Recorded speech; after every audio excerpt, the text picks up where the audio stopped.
کہ یار کل تک یہ ہمارے غلام تھے، ہم کوئی غلام ہیں؟ ہاں، اب یہ ہمیں ایبسولوٹلی ناٹ کہہ رہے ہیں، ٹھیک ہے؟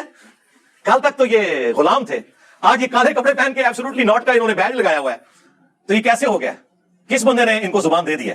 میرے ماں باپ امام حسین کے ماں باپ سے تو افضل نہیں ہے نا، انہوں نے تو اپنے سامنے حضرت علی پہ سب و شتم سن کے بھی انہی اماموں کے پیچھے نماز پڑھی ہے کہ ٹھیک ہے، حکم ہے کہ حکمرانوں کے پیچھے نمازیں پڑھنی ہے، ہمیں بھی کوئی فرق نہیں پڑتا۔ اچھا آپ سمجھ رہے ہو کہ میں ایکٹنگ کرتا ہوں، مجھے جینوئنلی کوئی غصہ نہیں آتا، اور میں اس کے اوپر اپنے آپ کو کریڈٹ نہیں دیتا، اللہ تعالیٰ نے مجھے ایسا کر دیا ہے الحمدللہ کہ مجھے واقعی کوئی غصہ نہیں آتا، ایک رتی برابر نہیں آتا، بلکہ میں بعض اوقات تو اپنی ہنسی بڑی مشکل سے کنٹرول کرتا ہوں، صحیح بات ہے، اور جو اندر لڈو پھوٹ رہے ہوتے ہیں کہ میری دعوت صحیح ٹارگٹ پہ لگی ہے، اسی لیے ان کی چیخیں نکل رہی ہیں۔ ہم کس بات کا یار اللہ کے بندو، جب یہ کام کرنا ہے تو اس کے ساتھ یہ چیزیں جڑی ہوئی ہیں۔ اگر دعوت لانچ ہوئی ہے تو بدر و احد جڑی ہوئی ہے۔ جس طرح سوشل میڈیا پہ لوگ تو کہہ رہے ہیں کہ عمران خان صاحب نے پیسے دے کے بندے رکھوائے ہیں، آپ کی آنکھوں پہ پردہ ہے، اگر آپ اس وشفل تھنکنگ میں اپنی زندگی گزار رہے ہیں تو آپ کی عقل کا اللہ علاج کرے۔ ٹھیک ہے چند لوگوں کو انہوں نے پیسہ دیا، لیکن لاکھوں لوگوں کے خرچے عمران خان صاحب اپنے گھر سے نہیں چلا رہے، وہ جنرلی بلیو کرتے ہیں کہ عمران خان صاحب ٹھیک کہہ رہے ہیں۔ عمران خان صاحب کو ملینز ٹین ایجرز ملے ہوئے ہیں جو ان کے حق میں ٹرینڈ چلاتے ہیں بغیر پیسے لیے۔ اس طرح ہمارے بھی لاکھوں میں اسٹوڈنٹس ہیں جو ہمارے کے بغیر یہ کلپنگ کر رہے ہوتے ہیں، میں نے کسی کے اوپر کوئی ڈیوٹی نہیں لگائی کہ اس نے کلپ بنانے ہیں، جتنے لوگ کلپ بنانے خود بنا رہے ہوتے ہیں۔ ایک کیسا بندہ ہے جنہوں سعودیہ بھی فنڈ دے رہے ہیں اور ایران بھی فنڈ دے رہے ہیں، ٹھیک ہے؟ وہ حقیقت ٹی وی والوں نے جب انٹرویو کیا تو انہوں نے مجھ سے پوچھا جی آپ کے پاس کون سا فون ہے جی آپ پاس خدا، یہاں تو ایک مولوی ہے جو آپ کا نام نہیں لیتا، وہ اشارہ بھی نہیں کرتا ورنہ آپ پہنچ جائیں گے، اس کے پاس کچھ لوگ گئے، انہوں نے کہا جی انجینئر صاحب کے پاس تو ویگو ڈالا ہے، وہ انہوں نے چھپا کے رکھا ہوا ہے۔ بھائی چھپا کے رکھنا ہے، میں عثمان بھائی کے حوالے نہ کروں جو بیچارے روزانہ جو ہے وہ مٹیریل اپنا لوڈ کرواتے ہیں اس کے اوپر رکشوں کے اوپر، میں ان کے حوالے کروں کہ مٹیریل لوڈ کرو تے غریب لوگوں جناب تسی تقسیم کرو، نو پروفٹ نو لاس ہوتے، خدا دا ناز ہے، کہانیاں بنائی ہیں۔ کیا محرم میں کالا سوٹ پہننا جائز ہے؟ ثواب کا کام ہے جی آج کل تو پہننا، محرم ابھی شروع نہیں ہوا، اس لیے تاکہ ان کو بتائیں آپ جنہوں نے نبی الاسلام کے اوپر جھوٹ باندھا ہے، یہ کتنا بڑا جھوٹ باندھا ہے انہوں نے، کہ انہوں نے نبی الاسلام کی طرف ایسی باتیں منسوب کی ہیں کہ کالا لباس جہنمیوں کا لباس ہے، حالانکہ کالا لباس نبی الاسلام کا سب سے مرغوب بلکہ کہنا چاہیے محبوب لباس ہے۔ آپ کا جھنڈا کالا تھا، ویسے تو آپ کو کہتے ہیں خراسان سے کالے جھنڈے آتے ہوئے دیکھو تو استقبال کرنا، اس میں خلیفۃ اللہ مہدی ہوں گے تو وہ بھی کالا سفید کروا لینا تھا نا۔ یہ حدیث نہیں مسند احمد کی بیان کرتے ہیں اور مشکات سے کرتے ہیں نا، اور جو صحیح مسلم میں اوپر تلے کئی احادیث ہے کہ نبی الاسلام جمعے والے دن کالی پگڑی پہن کے تو تقریر کیا کرتے تھے، فتح مکہ کے موقع پر آپ نے کالی پگڑی پہنی ہوئی تھی، یہ نہیں ان کو پتا۔ اور مسلم شریف میں حدیث ہے نبی الاسلام کا کسروانی طیالسی یعنی پرشین امپائر کا کالا جبہ جو کالا ہوتا تھا جس طرح سندھی اجرک ریڈ ہوتی ہے، وہ نکالا اسما بنت ابی بکر نے، اور انہوں نے کہا یہ رسول اللہ پہنتے تھے صلی اللہ علیہ وآلہ وسلم، ان کے بعد سیدہ عائشہ کے پاس آیا اور میں بڑی بہن تھی، ان کی وفات کے وقت میں نے لے لیا، نبی اسلام اسے پہنتے تھے اور ہم اس کا دھون مریضوں کو شفا کے لیے پلاتے ہیں۔ یہ صحیح مسلم شریف ہے، مولانا شریف نہیں۔ آپ کا کرتا بھی کالا، اور کالی کملی والے جو نعت تھی، وہ چٹی کملی والے کیوں نہیں ہے؟ وہاں نہیں کالا رنگ نظر آتا؟ یعنی رسول اللہ کا کرتا بھی کالا، آپ کی چادر بھی کالی، پگڑی بھی کالی، آپ پیچھے کون سی بات رہ گئی؟ وہ صحیح مسلم میں حدیث ہے، ہم عائشہ ہی کہتی ہیں نبی علیہ السلام نے ایک دفعہ کالی چادر اوڑھی ہوئی تھی اپنے سر مبارک پہ، اتنے میں حسن ابن علی آئے، ان کو اپنی چادر کے نیچے لیا، پھر حسین ابن علی، پھر سیدہ فاطمہ، پھر سیدنا علی، اور نبی علیہ السلام نے ان چاروں کو اپنی چادر کے نیچے لیا، اور اما عائشہ یہ منظر دیکھ لی ہیں، اور حضور نے کہا انما یرید اللہ لیذھب عنکم الرجس اہل البیت ویطہرکم تطہیرا، اے نبی کے گھر والو، اللہ تو صرف اتنا ہی چاہتا ہے کہ تم سے ہر طرح کی ناپاکی دور کر دے اور تمہیں خوب صاف ستھرا کر دے۔ اسے حدیث کسا کہا جاتا ہے، چادر والی حدیث جو مسلم شریف میں بھی ہے اور اہل تشیع کے ہاں بھی پائی جاتی ہے۔ تو کالا لباس ضرور پہنے، میں تو کہتا ہوں محرم میں پہنے، اور لوگ پہنتے ہیں، اب تو لوگ زبردستی، ہمارے پاس ایک بھائی ہے جو پہلے وہابی تھے یعنی اہل حدیث، وہ وہابی مولانا کی مسجد میں لاہور میں وہ جو گلے پھاڑنے والے دو بھائی ہیں نا، ان کے پیچھے وہ جمعہ پڑھتے تھے، تو وہ یہاں آئے، وہ کہتے ہیں میں تو اب جمعے میں پہلی صف میں محرم میں جو ہے نا کالے کپڑے پہن کے بیٹھتا ہوں۔ تو میرے بھائی جب یہ ہوگا تو ان کو تو تکلیف ہوگی، یہ تو ہوگا کہ یار کل تک یہ ہمارے غلام تھے، ہم کوئی غلام ہیں؟ ہاں، اب یہ ہمیں ایبسولوٹلی ناٹ کہہ رہے ہیں. ٹھیک ہے, کل تک تو یہ غلام تھے, آج یہ کالے کپڑے پہن کے ایبسولوٹلی ناٹ کا انہوں نے بیج لگایا ہوا ہے. تو یہ کیسے ہو گیا ہے؟ کس بندے نے ان کو زبان دے دی ہے؟ تو وہ بھائی کہہ رہے ہیں میں مسلسل محرم کے 10 دن یہ کالے کپڑے پہن کے, اور جتنے جمعے آئے ہیں میں مسلسل وہ پہلی صف میں جا کے نماز بھی پڑھتا ہوں ایسے کر کے کہ کوئی مجھے پوچھے تو صحیح کہ تنو کیا ہو گیا. لیکن میں نے آپ کو بتایا کہ حسینی آج بھی دلیر ہیں, اس زمانے میں بھی دلیر تھے, اور بنو امیہ کے خدمت گزار اس زمانے میں بھی بزدل تھے, آج بھی بزدل ہیں. جرت نہیں ہے کہ پوچھ لیں, پوچھیں گے تو کیا ہوگا, وہ کہے گا نکال صحیح مسلم تیری کتاب ہے. تو آپ مسلم شریف سے وہ انکار کریں گے, ممبر سے نہ اتار لیے جائیں, نجی محفلوں میں جو مرضی بھونکیں. وہ میں نے بتایا نا کہ نجی محفلوں میں جو مرضی آپ کہیں, آئینی طور پہ تو پرائم منسٹر سربراہ ہے اس ملک کا. اگر آپ سامنے آگے بولیں گے تو آپ کے خلاف پٹیشن جائے گی سپریم کورٹ میں, چاہے آپ کسی بھی بڑی سے بڑی پوسٹ کے اوپر ہیں کسی ادارے کی. جو کچھ کرنا ہے چھپ چھپا کے آپ نے کرنا ہے. اس طرح یہ مولوی بھی چھپ چھپا کے بخاری مسلم کے خلاف سازش کر سکتے ہیں, سامنے آگے کریں گے تو لوگ کہیں گے اوے منکرین حدیث, اوے پرویزیو, اوے رسول اللہ کے گستاخو, حدیثوں کا انکار کرتے ہو, لو ساڑھے ممبرا تم. سمجھ آئی آپ کو؟ اس لیے ان کی جوڈیشری کی سٹیٹمنٹ کوئی اور ہوتی ہے, پبلک سٹیٹمنٹ کوئی اور ہوتی ہے, اور خواص کے اندر سٹیٹمنٹ کچھ اور ہوتی ہے. یہ جو مختلف فرقوں کے علماء ہیں یہ اپنے اپنے طالب علموں کو مرزا علی کے لیکچر سننے کو منع کیوں کرتے ہیں؟ کہتے ہیں گمراہ ہو جاؤ گے. اس سے بڑی اور ہماری کیا جیت ہے مجھے بتائیں؟ ہم کہتے ہیں سب کو سنو, ہدایت پا جاؤ گے. ظاہر ہے اب تو جتنے لوگ ہیں وہ کہتے ہیں علی بھائی اب آپ کے بعد کس کو سنیں, نہ آیت کوئی بیان کر رہا ہوتا ہے نہ حدیث بیان کر رہا ہوتا ہے. تو اب میرا صبر دیکھیں کہ میں کیسے جمعے کی نماز پڑھتا ہوں گا کسی امام کے پیچھے جو کہانیاں کراتا ہوگا, الٹا میرے خلاف تقریر کر رہا ہوگا. تو میرے اندر بڑا حوصلہ ہے, میں امام حسین کو یاد کر لیتا ہوں. ٹھیک ہے نا, میرے ماں باپ امام حسین کے ماں باپ سے تو افضل نہیں ہے نا. انہوں نے تو اپنے سامنے حضرت علی پہ سب و شتم سن کے بھی انہی اماموں کے پیچھے نماز پڑھی ہے کہ ٹھیک ہے حکم ہے کہ حکمرانوں کے پیچھے نمازیں پڑھنی ہے, ہمیں بھی کوئی فرق نہیں پڑتا. اچھا آپ سمجھ رہے ہو کہ میں ایکٹنگ کرتا ہوں, مجھے جینوئنلی کوئی غصہ نہیں آتا, اور میں اس کے اوپر اپنے آپ کو کریڈٹ نہیں دیتا. اللہ تعالیٰ نے مجھے ایسا کر دیا ہے الحمدللہ کہ مجھے واقعی کوئی غصہ نہیں آتا, ایک رتی برابر نہیں آتا. بلکہ میں بعض اوقات تو اپنی ہنسی بڑی مشکل سے کنٹرول کرتا ہوں. صحیح بات ہے. اور جو اندر لڈو پھوٹ رہے ہوتے ہیں کہ میری دعوت صحیح ٹارگٹ پہ لگی ہے, اسی لیے ان کی چیخیں نکل رہی ہیں. مجھے خوشی ہوتی ہے کہ واقعی صحیح جگہ بات پہنچی ہے. غم کس بات کا یار, اللہ کے بندو, جب یہ کام کرنا ہے تو اس کے ساتھ یہ چیزیں جڑی ہوئی ہیں. اگر دعوت لانچ ہوئی ہے تو بدر و احد جڑی ہوئی ہے. ہاں, صرف یہ نہیں ہے کہ کعبے میں کھڑے ہو کے تو آپ نے جو ہے وہ 8 رکعت کے اندر جو ہے ایک سپارہ پڑھ لینا ہے حضور کے پیچھے. ہاں, صرف یہ نہیں ہوگا. ہاں, یہ رات کا قیام ہے, دن کا قیام ابھی باقی ہے. حضور کا بھی رات کا قیام بہت آسان تھا, ہاں مشکل تھا دن کا قیام. اسی لیے پھر آیا یا ایھا المدثر قم فانذر, اٹھ اور اب ڈر سنا. پہلے تو آپ رات کا قیام کرتے تھے, سارے انجوائے کر رہے تھے, قرآن سنتے تھے, روتے تھے. جس طرح آج کل بھی آپ دیکھتے ہیں لوگ رونا دھونا تو بڑا آسانی سے کر لیتے ہیں, لیکن دن کا قیام کتنا مشکل. تلوار اٹھانی پڑی, جان بھی گئی, تکلیفیں بھی اٹھانی پڑی. دن کا قیام, یہ دعوت و تبلیغ کا کام دن کا قیام ہے. دن کا قیام بہت مشکل ہے, رات کا قیام آسان ہے. تو لہذا صبر کریں, کوئی مسئلہ نہیں ہے.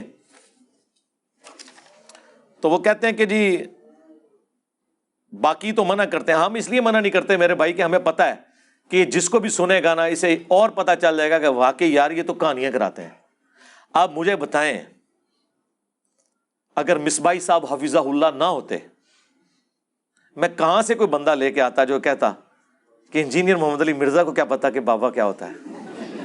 بابے کا ایک اپنا ہی وکھرا جہاں ہوتا ہے, ہاں اس کا ایک اپنا ہی جہاں ہوتا ہے, اور اس کی باتوں میں بھی نہیں آنا آپ نے. اور ساتھ کہہ رہے ہیں کہ اس کو جو پیچھے سے پیسے مل رہے ہیں نا وہ نظر آ رہے ہیں. اور یہ بات کرتے ہوئے ساتھ ہی ایک بندے نے آ کے 500 کا نوٹ ان کے اس میں رکھا ہے اور وہ انہوں نے پکڑا. ہمیں پیچھے سے آ رہے ہیں, آپ کو تو سامنے سے آ رہے ہیں. اب انجینئر مرزا محمد علی کو کیا پتہ بابا ہوتا کیا ہے؟ وہ تو اس کو تو حضرت جی جو پیچھے سے پیسے آ رہے ہیں نا اس کو تو وہ نظر آ رہا ہے، اس کو کیا پتہ بابا ہوتا کیا ہے؟ بابا اپنے زمانے میں ایک زمانہ ہوتا ہے، بابا اپنے جہاں میں ایک جہاں ہوتا ہے، اس کا وکھرے ایک جہاں ہوتا ہے، یہ اس کو نہیں پتہ اور نہ اس کی باتوں میں آنا ہے انشاءاللہ۔ میرا ارادہ بن رہا ہے کیونکہ اب وہ ہمارے بابوں کی طرف آ رہا ہے اور ہم نہیں اپنے بابوں کی برداشت کر سکتے۔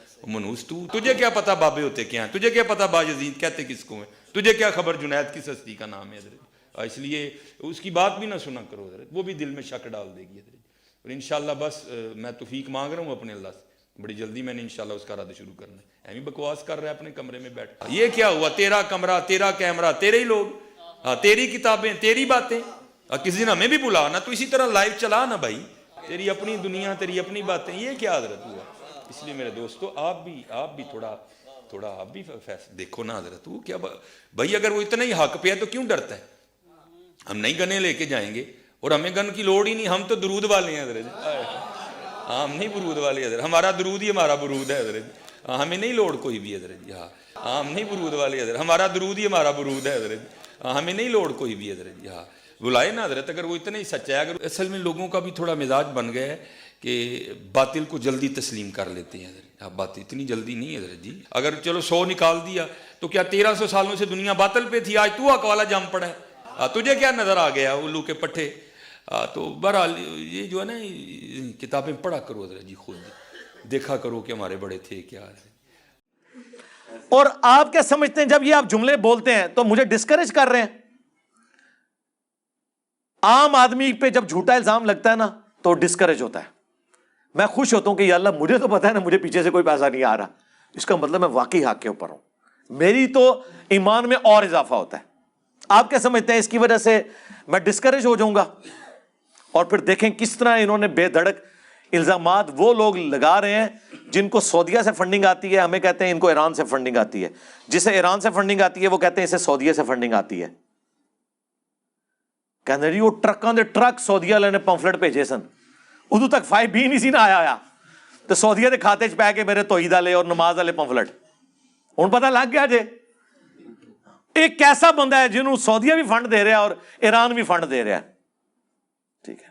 وہ حقیقت ٹی وی والوں نے جب انٹرویو کیا انہوں نے مجھ سے پوچھا جی آپ کے پاس کون سا فون ہے جی آپ پاس، خدا یہاں تو ایک مولوی ہے جو اب میں نام نہیں لیتا، وہ اشارہ بھی نہیں کرتا ورنہ آپ پہنچ جائیں گے، اس کے پاس کچھ لوگ گئے، انہوں نے کہا جی انجینئر صاحب کے پاس تو ویگو ڈالا ہے، وہ انہوں نے چھپا کے رکھا ہوا ہے۔ بھائی چھپا کے رکھنا ہے، میں عثمان بھائی کے والے نہ کروں جو بیچارے روزانہ جو ہے وہ مٹیریل اپنا لوڈ کرواتے ہیں اس کے اوپر، رکشوں کے اوپر، میں ان کے حوالے کروں کہ مٹیریل لوڈ کرو تے غریب لوگوں جناب تسی تقسیم کرو، نو پرافٹ نو لاس ہوتے، خدا دا نا جے کہانیاں بنائی ہوئی ہیں۔ علی بھائی آپ بھی اپنے طلباء سے کہیں کہ ان سارے فرقوں کو تبلیغ کریں۔ جی ہمارے طلباء وہ کچھ کر رہے ہیں کہ جو یقین کریں تنخواہ دے کے بھی نہیں کروایا جا سکتا۔ جس طرح سوشل میڈیا پہ لوگ تو کہہ رہے ہیں جی عمران خان صاحب نے پیسے دے کے بندے رکھوائے ہوئے ہیں، آپ کی آنکھوں پہ پردہ ہے، اگر آپ اس وشفل تھنکنگ میں اپنی زندگی گزار رہے ہیں تو آپ کی عقل کا اللہ علاج کرے۔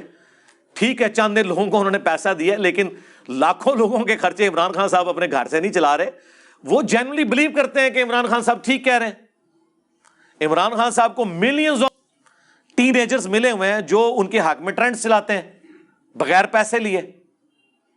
اس طرح ہمارے بھی لاکھوں میں اسٹوڈنٹس ہیں جو ہمارے کے بغیر یہ کلپنگ کر رہے ہوتے ہیں، میں نے کسی کے اوپر کوئی ڈیوٹی نہیں لگائی کہ اس نے کلپ بنانے ہیں، یہ جتنے لوگ کلپ بنا رہے ہیں خود بنا رہے ہوتے ہیں، ہمارا وہی کلپ ہوتا ہے جو ہم اپنے آفیشیل پیج سے لانچ کرتے ہیں۔ باقی ہاں ایک چیز ہے کہ ہم نے تھوڑی جرت کی ہے بلکہ حوصلہ کیا ہے کہ اجازت دی ہے کہ ہماری ویڈیو کوئی بھی کانٹ چھانٹ کے بغیر اپلوڈ کر سکتا ہے، ہم کوئی کاپی رائٹ نہیں بھیجیں گے۔ یہ چند ایک لوگوں کو جو کاپی رائٹس گئے ہیں نا ہماری طرف سے نہیں گئے، بعض اوقات آپ پیچھے بیک گراؤنڈ ساؤنڈ ایسی لگاتے ہیں اس کے اوپر کاپی رائٹ آ جاتا ہے۔ بعض لوگوں نے عمر سیریز کے کلپ اپلوڈ کیے ہیں ہماری ویب سائٹ سے ڈاؤن لوڈ کر کے، انہیں کاپی رائٹ ہے، وہ ہم نے نہیں بھیجا۔ عمر سیریز یوٹیوب پہ وہ اپلوڈ نہیں کرنے دیتے ہیں MBC والے، تو جو ہم نے اردو ڈبنگ کے ساتھ کی ہوئی ہے اس کے پیچھے ویژولز تو عربی والے چل رہے ہیں نا، وہ اسٹرائک وہ بھیجتے ہیں، ہم نہیں بھیجتے۔ اس دفعہ کیبل ٹی وی کے اوپر پچھلے رمضان میں بھی پوری عمر سیریز چلی ہے، ٹھیک ہے، اور اس پہ ہمارا ٹیگ اہلسنت پاک .com نظر آتا ہے۔ ہم نے باقاعدہ آن پیمنٹ انڈیا میں چند بھائیوں نے یہ کام کروایا تھا تو ہم نے ان سے خریدی تھی، اپنی ویب سائٹ پہ فری رکھی ہے، کیبل ٹی وی پہ چل رہی ہے. کہاں جو ہے وہ جناب عجیب فضول قسم کے آپ کو جھوٹے تاریخی ڈرامے دکھاتے تھے رمضان کے اندر، اب وہ عمر سیریز، یوسف علیہ السلام والی فلم اور باقی چیزیں دکھا رہے ہوتے ہیں. چلیں اس سے لرننگ تو ہو رہی ہے ایٹ لیسٹ ان لوگوں کی جو فلمیں ڈرامے دیکھتے ہیں.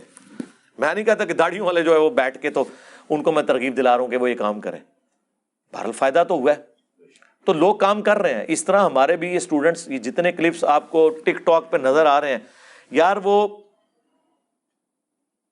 ٹک ٹاک کے اوپر 1 ملین سے زیادہ سبسکرائبرز یا فالوورز کہہ لیں، کوئی بھی لفظ جس بندے کے ہیں نا، وہ بندہ یار ایک فیکٹری میں دہاڑی کے اوپر ملازم ہے. انگریزی تو دور کی بات، اس کی اردو بھی ٹھیک نہیں ہے. اس نے اپنے شوق سے بنایا. وہ مجھے بھی بہت بعد میں پتا چلا، جب اس کے 1 ملین ہونے والے تھے تو مجھے پتا چلا یہ بندہ ہے. اس کے پاس اتنا کرایہ نہیں تھا کہ مجھے آ کے مل سکے. پھر میں نے اسے کرایہ دے کے بلوایا ادھر، اس کی حوصلہ افزائی کی. اللہ کے لیے مجاہد لگے ہوئے. آپ جو تنخواہیں دے کے بندے رکھتے ہیں نا، ہمارے بندے تو فریلی وہ کام کرتے ہیں اللہ کی رضا کی خاطر، وہ سارے کام کر رہے ہوتے ہیں. اسی یہ نہ سمجھیے گا، سوشل میڈیا پہ آپ کسی بھی اسلامک ٹاپک کے اوپر جا کے یوٹیوب پہ سرچ کریں، ہماری ایک ویڈیو نہیں سینکڑوں ویڈیو کھل جاتی ہیں. اس لیے کہ ہم نے مختلف چینلز کو اجازت دی ہوئی ہے. ہزاروں میں چینلز ہیں جنہوں نے ہماری ویڈیو اپلوڈ کی ہوئی ہیں، ہزاروں میں. #، انجینئر محمد علی مرزا لکھیں نا آپ جا کے گوگل میں، آپ کو پتا چل جائے گا کتنے چینلز ہیں اور کتنی ویڈیوز ہیں. تو یہ سارے کے سارے لوگ وہ ہیں کہ جو اپنے اون پہ کر رہے ہیں. ہم نے اجازت اس لیے دی ہے کہ ہم دین کا کام چاہتے ہیں، اور دوسرے اس لیے اجازت نہیں دیتے کہ وہ پیسہ کماتے ہیں. وہ کہتے ہیں اگر آپ ویڈیو بنائیں گے، میں آپ کو بتاؤں پاکستان لیول کے علماء ہیں جن کی ویورشپ ہے، مفتی ہیں، وہ باقاعدہ سٹامپ پیپر پہ ایگریمنٹ کرتے ہیں کہ 40% ہمارا 60% تمہارا، تب ویڈیو اپلوڈ کرنے دیں گے، ورنہ سٹرائک پھینک کے چینل ڈیلیٹ کروا دیتے ہیں. اب میں نام نہیں لیتا، بالکل پرسنل ہو جائے گا. ہم یہ نہیں کرتے. لوگ کہتے ہیں انجینئر صاحب کے اتنے کلپ کہاں سے آ گئے، اتنے مارکیٹ میں کیسے کلپ پھینکتے رہتے ہیں. بھائی آپ بھی اجازت دیں اور بات بھی کوئی کریں کہ لوگ سنیں. یہ نہیں ہے کہ اور لوگ کہتے ہیں بند کمرے میں بیٹھا. تسی بند کمرے کے تسی منارے پاکستان کھلو کے نا لکھاں دا مجمع وہ سامنے ریکارڈنگ کرا کے یوٹیوب تے چڑھاؤ، میں تک نہ تو کون ویکھدا ہے. کوئی مواد بھی ہوگا تو دیکھیں گے نا. اچھا یہ جتنے بند کمرے کی بات کر رہے ہیں خود اکیلے بیٹھ کے میرے خلاف ویڈیو ریکارڈ کرا رہے ہوتے ہیں. بند کمرے کا تو مسئلہ ہی نہیں ہے. مسئلہ یہ ہے کہ آپ کو لوگ نہیں سنتے، زیادہ سے زیادہ میمز کے لیے سنتے ہیں.